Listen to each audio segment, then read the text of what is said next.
Há pouco mais de 90 anos, São Paulo quase foi destruída numa sangrenta revolução. Mas esse episódio é pouco lembrado na história paulistana. A Revolta de 1924. É o tema de hoje no Arte e Letra. É daqui a pouco, até já.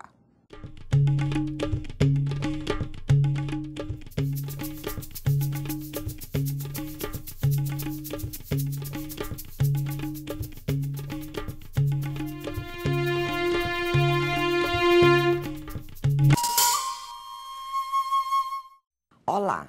Para contar hoje sobre esse movimento, eu recebo o jornalista, professor da Universidade São Judas e colega Moacir Assunção, autor do livro São Paulo Deve Ser Destruída, a história do bombardeio à capital na revolta de 1924. Moacir, é sempre um prazer tê-lo aqui conosco. Muito obrigada por ter vindo.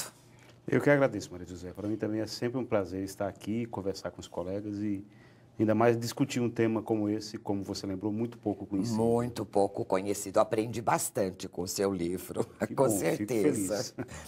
Moacir, como é que surgiu o seu interesse em trabalhar, em pesquisar essa revolta, que é pouco conhecida realmente, né? Então, Maria José, eu tinha 20 e poucos anos, era um jornalista recém-formado e trabalhava no Diário Popular. E aí eu tinha uma coluninha lá, eu sempre me interessei por temas históricos, né? E nessa coluna eu contava a história dos bairros de São Paulo, chamava-se Conheça Seu Bairro. E aí, curiosamente, o primeiro bairro que eu contei a história foi a Moca, por uma dessas curiosidades do destino, né? Então, toda vez que eu ia em algum bairro onde houvesse ocorrido algum episódio de 24, eu entrevistava as pessoas antigas, né, para essa coluna, e elas me diziam, olha, aqui aconteceu o episódio da Revolução de 24. E eu pensava que eles estavam falando de 32, era a única que eu conhecia remotamente. É que as pessoas se recordam quando você fala Exatamente. em Revolução em São Paulo, é a constitucionalista de 32. Exatamente, essa né? que ficou forte no imaginário, né? Como é que foi essa pesquisa toda sua? Você começou conversando com as pessoas? Isso, eu comecei entrevistando várias pessoas, pelo menos uma delas viveu o episódio, o seu Álvaro Vale, tem uma entrevista com ele no livro, né? Então, eu comecei entrevistando essas pessoas e fui... Aí, quando me chamou a atenção, porque eu nunca tinha ouvido falar, eu comecei a pesquisar e comecei a achar essa história muito interessante. Mas você achou material escrito? Eu consegui encontrar livros, consegui encontrar alguns documentos, consegui pesquisar jornais. Isso a gente está falando do começo dos anos 90, né? Tudo aqui em São Paulo mesmo? Tudo aqui em São Paulo, inicialmente, né? Depois, essa pesquisa, muito tempo depois, quase 30 anos depois, ela virou meu tema de mestrado. Olha na história da USP, na história social da PUC, aliás. Né? E aí, exatamente, no mestrado, eu dei uma ajuntada nesse material e pesquisei um pouco mais, porque a minha ideia, na verdade, era contar a história das pessoas comuns, né? Que a nova história diz que o que importa mesmo é a história do cidadão comum. Eu queria contar a história das pessoas que foram vítimas do bombardeio. Aí que eu te pergunto, o que o teu livro traz de novo, se bem que muita coisa é nova, porque pouco isso foi contado, né? E o que ele revela que outros trabalhos, outros textos não contavam, não mostravam? Então, a principal inovação, vamos dizer assim, do livro, a principal mudança na historiografia que o livro traz é a história das pessoas comuns. Isso é exatamente porque é o que eu quis contar, né? Eu queria contar a história de uma pessoa comum que de repente está em casa e cai uma bomba na frente da casa dela e mata a família inteira. Ideia. Então, moradores de regiões distantes, operários, quase todos imigrantes, italianos e espanhóis, muitos brasileiros também. Então, essa é uma inovação, é um aspecto novo do livro, né? Mas, para além disso, o livro traz uma discussão jurídica sobre o tipo de bombardeio que se usou contra São Paulo. Nós vamos falar sobre isso já. Quanto tempo durou, Moacir, essa revolta, essa revolução? Foi muito longa? Não, ela foi curta, ela se estendeu em sua fase inicial, né, entre o dia 5 de julho de 24 e o dia 28 de julho de 24. Então, ela dura bem só curtinho. menos de um mês, né? Produz danos terríveis à história da cidade, né? Mas ela é curta, ela tem sua continuação na coluna Prestes, que é formada pelas pessoas que estavam aqui. Que participaram. Junto com os gaúchos do Prestes. Né? Você fala um pouco no livro como é que era a situação do país naquela época. Tinha um problema com a presidência da República, dois candidatos? Como é que era essa história? Houve muitos episódios. Tinha ocorrido outra rebelião tenentista 2 anos antes, e a situação estava muito tensa. Parte dos militares contrária ao presidente da época, eram os jovens tenentes. Por isso que o movimento Revolução de 24, ou Revolta de 24, integra o ciclo das revoluções tenentistas lideradas por tenentes, né? Quer dizer, jovens oficiais que eram mais politizados e eram gente de classe média, ao contrário do soldado, que em geral era da classe mais baixa, mais pobre, e dos oficiais que eram gente rica. Que razões que levaram esses tenentes a se rebelar contra as autoridades? Bem, a gente vivia o período na história conhecido como República Velha, né? É considerada a mais corrupta das repúblicas brasileiras. Ah, é? Né? É. Era um período em que havia o famoso voto de cabresto, em que o governo jamais perdia a eleição, porque os votos já estavam direcionados ao seu candidato, não tinha possibilidade. Então, esses jovens eles se rebelaram contra esse estado de coisas. Eles queriam liberdade de imprensa, maior liberdade de reunião. Quer dizer, era um período que depois vai ser destruído na história do Brasil, na Revolução de 30, que vem logo depois. Mas eles tinham, por exemplo, a proteção de patentes superiores a eles? Sim, havia alguns oficiais da reserva e da ativa que apoiavam esses jovens militares e uma parte da oposição da época, principalmente o Nilo Peçanha, que era o candidato de oposição. Era o outro candidato Era o outro candidato que perdeu a eleição e as eleições eram todas fraudadas, né? Naturalmente, quer dizer, se sabia que eram fraudadas, né?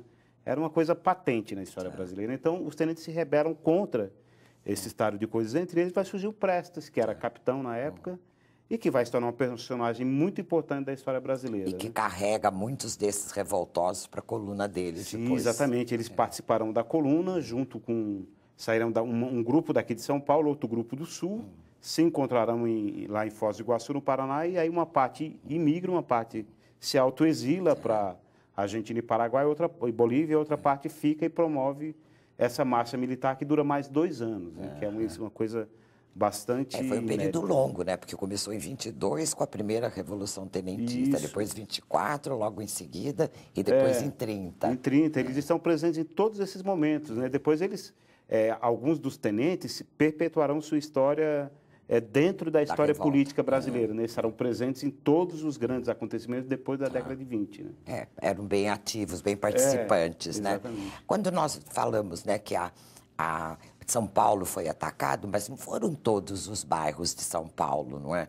Sim. Você conta no livro quais foram os bairros mais atacados e por que razão, Moacir? Olha só, os bairros mais atacados foram os bairros, na época era a periferia de São Paulo, eram bairros operários, né? A Moca, o Brás, o Cambuci, um pouco a Penha, um pouco da região central, o Ipiranga também, que eram basicamente bairros que ficavam na extremidade leste e sul da capital. A razão desses bairros terem sido atingidos são várias razões, né? Uma delas é que quem atirou contra esses bairros foi o governo federal, né?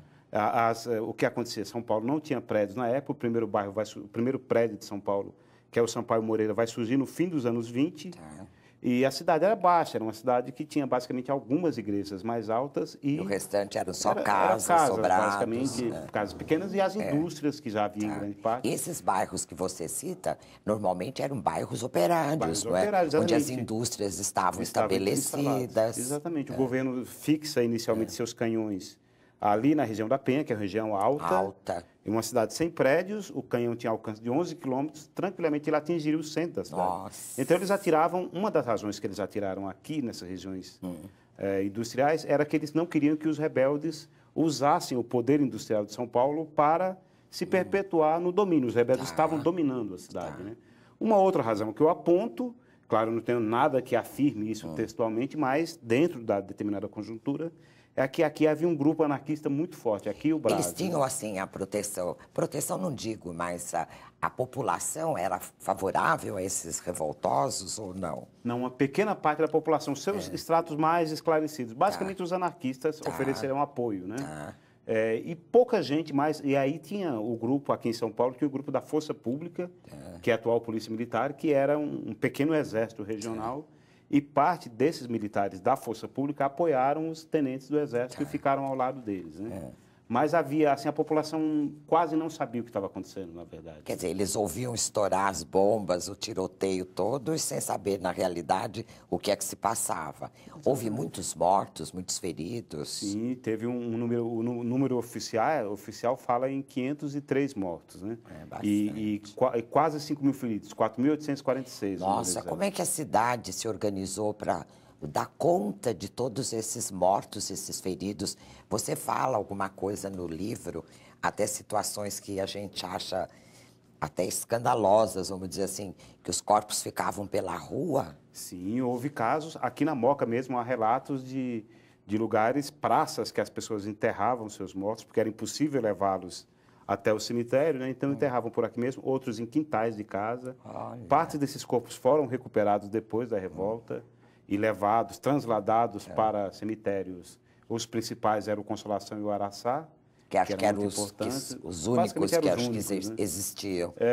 Então, foi um momento muito drástico para a população. Todos esses feridos, não eram tantos os hospitais aqui em São Paulo, Sim, não é? basicamente o grande hospital era a Santa Casa de Misericórdia, né, que atendeu 80% das vítimas, outros pequenos hospitais. Mas foi um momento dantesco para a população. Houve episódios de fome, saques. Com certeza. E o número de mortos certamente foi menor. Isso é o número oficial, né? Eu calculo que os mortos tenham sido o dobro disso aí. Pelo que você leu e por todas as coisas, você acha que foram... Eu acho que foi aproximadamente o dobro, o que é mais do que a Revolução de 32. Na verdade, a Revolução de 24 foi mais danosa para a cidade do que a Revolução de 32 em termos proporcionais.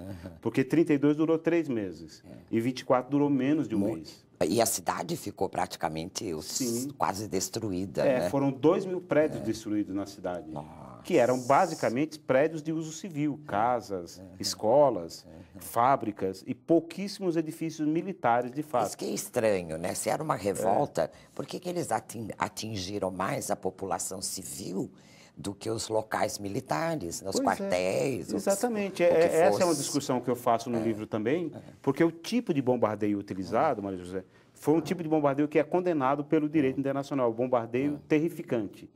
Que existem 3 tipos de bombardeio. Bombardeio de destruição, você vai destruir algum objeto militar do inimigo, algum objetivo militar. Você já tem aquele objetivo. Eu não vou destruir aquele depósito de armas. Né? Ou existe o bombardeio de ocupação, que é o bombardeio para ocupar aquela região. Bombardeio áreas que está o inimigo para mandar em infantaria, soldados a pé e tomar aquela região. E não foi nenhum desses 2 tipos. O que foi usado contra São Paulo foi o mesmo bombardeio que os alemães usaram na Primeira Guerra Mundial na Bélgica. Contra os belgas, que é o bombardeio terrificante, que tem o objetivo de espalhar o terror. A intenção era de fazer com que a população... Apavorar, para que a população expulse os inimigos. O Exército, na prática, ele temia enfrentar essa parte do Exército e da Força Pública Rebelada, que também eram soldados treinados para o combate, também tinham artilharia. E eram armados então, também, estavam bem armados, não era... O Exército tinha passado por experiências muito dramáticas que foram canudos e contestados. Tempo antes. Eles tinham experiência. Eles sabiam o que era enfrentar gente disposta a morrer por uma causa, com a diferença que não eram sertanejos desarmados. Era gente armada que tinha canhões, claro que não o mesmo poder do canhão legal, do poder do Exército Nacional, mas eram canhões que poderiam causar danos muito graves. Então, na prática, se temia perder o Exército com essa luta. Nós vamos fazer uma pausa para o intervalo. E daqui a pouco eu volto com Moacir Assunção. Não saia daí, o Artiletra volta já.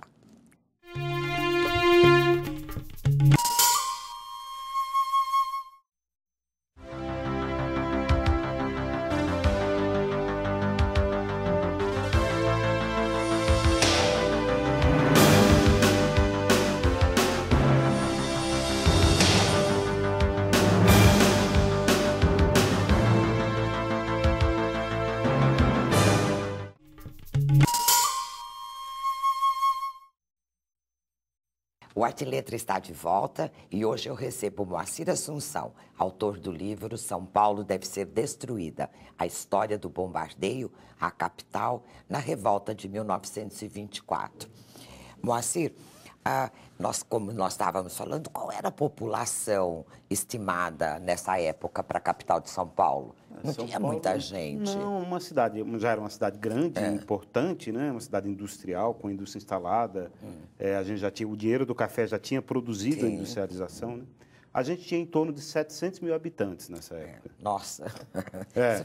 não dá para comparar de Não, jeito impossível. nenhum, A gente está não. falando hoje de uma população de 12 milhões de habitantes. É quer dizer, outra realidade. Muito menos, é um pouco mais de 5% do total de É outra moradores. realidade. Escuta, mas quando esses civis começaram a ser atacados, eles ficaram na cidade ou eles saíram, foram para outros lugares? Para onde que eles se movimentaram? Olha, quem pôde fugir, quem tinha a menor condição de fugir de carro, a pé, de bicicleta, de carro funerário, Carroça, de acho que carroça. de qualquer jeito. Muita gente fugiu em trem de carga. Quem pôde fugiu. Então a gente teve um êxodo que varia entre 250 mil e 300 mil pessoas. Nossa. Um êxodo gigantesco. Se a gente fosse colocar para números de hoje, seria como se 6 milhões de pessoas saíssem da cidade.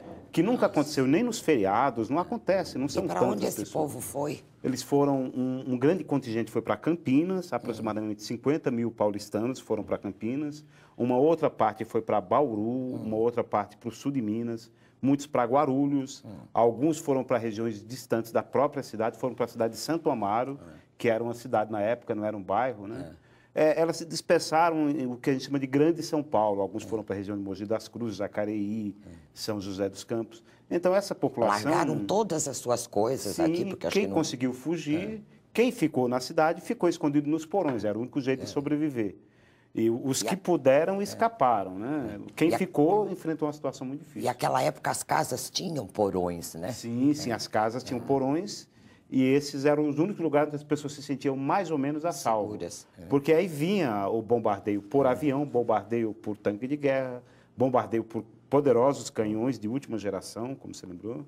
E o que acontecia? As pessoas, esses bombardeios naquelas casas da época, qualquer tiro lá destruía a casa. Desmontava tudo. Então, E como quem é que eles ficasse... faziam para se abastecer, para comprar pão, alimentos, carne, enfim? Olha, teve episódios de fome. Tem um episódio que, infelizmente, eu não consegui contar no livro, porque eu não consegui reencontrar essa pessoa. Mas, por exemplo, a família do maestro Zácaro, uma vez ele me contou, eu tentei encontrá-lo, não consegui. Me contou que eles se alimentavam da seguinte forma. Quando dava uma pausa no tiroteio, ele era do Bexiga, né? Eles roubavam milho nos poucos armazéns abertos. Aí eu perguntei, então vocês comiam milho? Ele falou, não, a gente comia pombos. A gente colocava o milho lá, quando o pombo vinha, a gente comia o pombo. Olha só. Então, quer dizer, as pessoas foram sobrevivendo da forma que era forma possível. que dava. Porque, às vezes, ficavam 20, 30 pessoas escondidas no porão. Não tinha alimento para todas essas Nossa. gente. Então, as pessoas saíam em intervalos e iam saquear os mercados, os poucos mercados que estavam abertos, porque eles também não conseguiram ser reabastecidos, né? E iam roubando o que tinham para sobreviver. Muita gente passou fome, efetivamente, nesse Eu período. acredito. Foi um momento de grande sofrimento da população de São Paulo. Eu acredito. Mas quando você fala, né, que esses tenentes se rebelaram com a situação, né, da política daquela forma, o voto de cabresto, mas eles tinham algum projeto, esses tenentes? Eles queriam modificar alguma coisa no país, pelo menos em São Paulo, tomar o governo? Porque eles... Me parece que, terminado esse bombardeio desses dias, eles sumiram da cidade, quer dizer, eles tiveram que sair da cidade, né? Lá, assim, mais para o fim do mês, eles tiveram que sair, né? Eles tinham um projeto, eles explicam mais ou menos o que é o projeto deles em cartas aos jornais, logo depois do início da revolta, né? Os projetos era basicamente, eles diziam que eles queriam republicanizar a República. Eles tinham a compreensão seguinte, houve a proclamação da República, os militares foram partícipes, entregaram o país de um jeito, e os civis teriam feito um país completamente diferente do que eles imaginaram. Então, eles queriam trazer de volta valores que estavam perdidos, de honestidade, de probidade no uso do dinheiro público.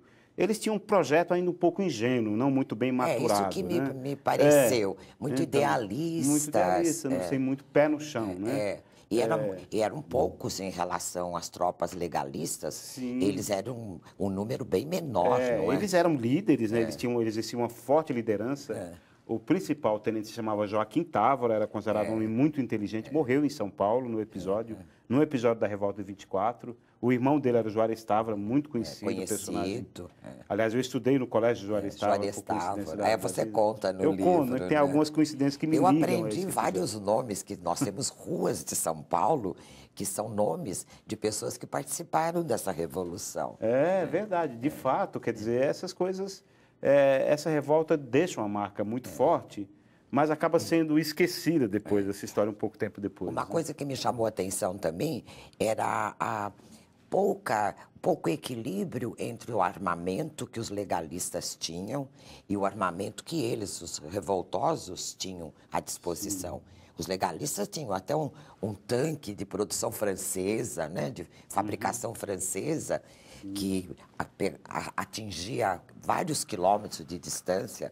Como é que foi isso? Então, o Exército Nacional tinha sido treinado pouco tempo antes por uma missão francesa. Franceses, considerado o principal exército da época, vieram para o Brasil e treinaram.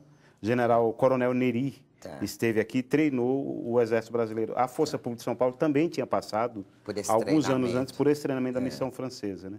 Então, por causa disso, a maior parte do armamento, quase todo o armamento do Exército Nacional era de origem francesa. E era um armamento de ponta na época. A França produzia um armamento muito bom naquele período, né? Então, o Exército Nacional tinha isso. A Força Pública dispunha mais de canhões Krupp alemães, que eram mais simples, menos efetivos, menos eficientes, né? Alcance também, acho que bem muito menor. Qualquer coisa em torno de 6 quilômetros, enquanto que o canhão do Exército atingia 11 quilômetros, o dobro da distância. Então, os rebeldes se apossam desse armamento. Mas o armamento que os legais têm, que o Exército Nacional, do lado do governo, então, dispõe, é muito superior. Então, é um combate, claro, e assim, a diferença em número de homens é gigantesca, né? São cerca de 18 a 20 mil de um lado e 3 mil e pouco do outro. Imagina. Então, muito desigual, muito desigual. Eles esperavam o apoio de outros estados, eles esperavam que essa revolta repercutisse nacionalmente, e parte repercutiu mesmo, mas eles nem tiveram como saber porque estava tudo sob censura, né? O governo nem estava... chegaram a conhecer, pode ser. Então, o que acontece? É um momento tenso e que o governo consegue rapidamente dominar, e os planos dos rebeldes não dão certo, porque eles queriam sair de São Paulo, ir até o Palácio do Catete, no Rio, que era a capital, e derrubar o presidente. E não foram bem-sucedidos nesse Realmente, sentido. não conseguiram sair de São Paulo. Pois é, ficaram presos aqui, né? Você conta numa passagem do livro que esse poderio bélico, né, que o governo tenta mostrar sobre São Paulo, tinha um outro interesse, que era mais ou menos alertar os estrangeiros que o Brasil estava bem armado por causa de algumas ambições a respeito da Amazônia. Isso foi constatado? O que acontece, né? Não há uma explicação, o presidente não explica, o ministro da Guerra, Setembrino de Carvalho, também não explica, os generais que participaram do combate, que também estavam no contestado, não explicam exatamente, e não há documentos no Exército, que eu estive até no arquivo do Exército para tentar recuperar esses documentos. Não consegui encontrar documentos que afirmem claramente, né? Mas, questionado por um deputado, muitos anos depois, o presidente Arthur Bernardes, que então era deputado, década de 50, ele vai dizer para esse deputado que ele determinou o bombardeio de São Paulo porque ele ficou sabendo que haveria uma tentativa do governo americano de tomar a Amazônia do Brasil. Então, ele queria mostrar poder para dizer para os americanos que o Brasil conseguiria se defender. Uma suposição aí, né? Alguma coisa que ele diz, que eu acho que não confere com a realidade. Não havia assim, nada que comprove essa história. De qualquer maneira, é uma forma dele tentar explicar alguma coisa que seria quase inexplicável. Inexplicável. Né? Um governo que ataca seus próprios cidadãos com armamento poderosíssimo de forma terrível. Super desigual. Outra coisa que eu achei interessante no seu livro, você faz entrevista, né, com as pessoas que, de alguma forma, tinham parentes que passaram por essa situação. Conte alguma para nós que foi, assim, mais marcante para você. Bom, a entrevista que eu fiz, eu tenho alguns depoimentos também escritos, né, que eu consegui, que era o principal objetivo da minha pesquisa do mestrado, né? Mas eu fiz algumas entrevistas, e a que eu achei mais interessante foi com o seu Álvaro Vale, que é partícipe, né? Eu entrevistei nos anos 90, já faz um bom tempo, lá para 98, quase 2000, ele tinha quase 90 anos na época. Nossa! Mas um homem com uma cabeça muito boa, ele tinha sido soldado em 24. Ele contou que ele morava onde ele morava até aquela ocasião em Santana, pegou o trem, foi até o quartel da Rota, onde ele trabalhava. Hoje, o quartel da Rota era o 1º batalhão da Força Pública, e se encontrou com Miguel Costa, que era o comandante da cavalaria. E Miguel Costa o intimou a entrar na Revolução. Ele entrou, participou da Revolução, se retirou de São Paulo com os revoltosos, depois foi capturado no Paraná e se passou para o lado dos legalistas, virou um soldado legal. Olha. E foi lutar contra os cangaceiros lá contra a Coluna Prestes, lá no Nordeste, né? Então, ele tinha uma história muito interessante. De guerreiro mesmo. De guerreiro, né? uma história, uma trajetória muito curiosa, né? E ele se aposentou como um oficial intermediário da PM, né? Então, ele tinha a vida inteira dedicada à Força Pública, que é a atual Polícia Militar, né? E tinha essa história muito interessante e me forneceu muitas fotos que eu usei no livro. No livro ele você tinha um traz álbum uma muito porção interessante de fotos, né? das pessoas naquela época, Isso. da própria cidade, né? Então. Você fez uma divisão no livro que eu achei interessante também. Você faz primeiro uma parte, aqueles que bombardearam a cidade. Os outros, uma outra parte, os que foram atacados. Depois a reconstrução da cidade e depois para onde foram esses tenentes, né? E aí você vai mesclando a história. Como é que você chegou a essa divisão do teu texto? Começou porque eu sempre ouvi falar que os paulistanos não gostam de Getúlio Vargas, por causa da Revolução de 32. Ele era inimigo de São Paulo na ocasião. Tanto que São Paulo não tem nenhuma praça, nenhuma avenida Getúlio Vargas, né? Mas aí eu pensei, falei, poxa, talvez os paulistas não devessem gostar de Arthur Bernardes, porque ele mandou bombardear a cidade, efetivamente. Né? Então, é um crime de guerra que ele cometeu. Né? Então, eu fiz questão de mostrar quem eram, quer dizer, não é questão de dizer quem era vilão, quem era herói. Na verdade, tem um pouco de cada, em cada um tem um pouco de cada. Era contar como a história aconteceu, né? Eu quis deixar a história dividida entre os agressores e os agredidos, né? E os que estavam de um lado ou do outro, mais por uma questão de organização, né? Porque, na verdade, as vítimas verdadeiras não foram nem os tenentes, né? Eles também bombardearam a cidade em alguns momentos. As vítimas foi basicamente a população comum. A população de São Paulo. Isso é uma história que eu gosto de... Uma frase que eu gosto de usar, que é de um ditado indiano, que diz que quando dois elefantes brigam, quem sofre é a grama. Né? Não é um elefante A nem o B, é a grama que sofre. É a grama que sofre. No caso, a grama era a população comum, que nem sabia o que estava acontecendo, e foi vítima de um bombardeio cruel, um crime de guerra sem paralelo na história do Brasil. Pegou a população toda desprevenida, sem saber porquê, e eles que sofreram as consequências. Então, né? Esse é o maior combate em solo urbano da América Latina. Não tem nada comparável a isso. Olha que coisa. É uma história impressionante o que aconteceu na cidade. Que bom, você fez um trabalho, assim, um benefício para a história de São Paulo, de trazer esse tema à baila. Parabéns. Muito obrigado. Muito obrigada por sua presença. No programa de hoje, eu conversei com Moacir Assunção, autor do livro São Paulo Deve Ser Destruída, a história do bombardeio à capital na revolta de 1924. O Arte e Letra fica por aqui. A gente se vê no próximo programa. Até lá.